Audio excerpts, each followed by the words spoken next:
পঞ্চগড় সরকারি মহিলা কলেজের প্রধান অধ্যক্ষের প্রত্যাহারের দাবিতে শিক্ষার্থীদের মানববন্ধন। পঞ্চগড় সরকারি মহিলা কলেজে দেলোয়ার হোসেন প্রধান অধ্যক্ষ হিসেবে পদায়ন করায় প্রত্যাহারের দাবিতে মানববন্ধন করেছে পঞ্চগড় সরকারি মহিলা কলেজের সাধারণ শিক্ষার্থীরা।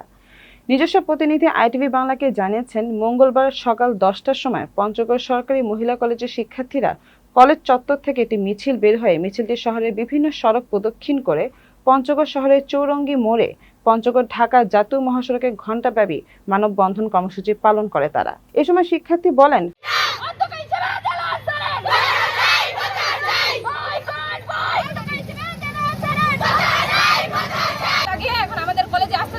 আমরা এখানে ওনাকে চাচ্ছি না, যেহেতু আমরা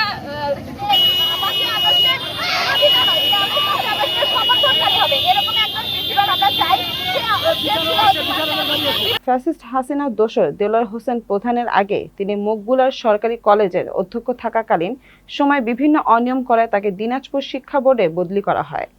হঠাৎ করে পঞ্চগড় সরকারি মহিলা কলেজে অধ্যক্ষ হিসেবে পদায়ন করায় আমরা এই অনিয়মকারী অধ্যক্ষকে প্রত্যাহার করার দাবি জানাই।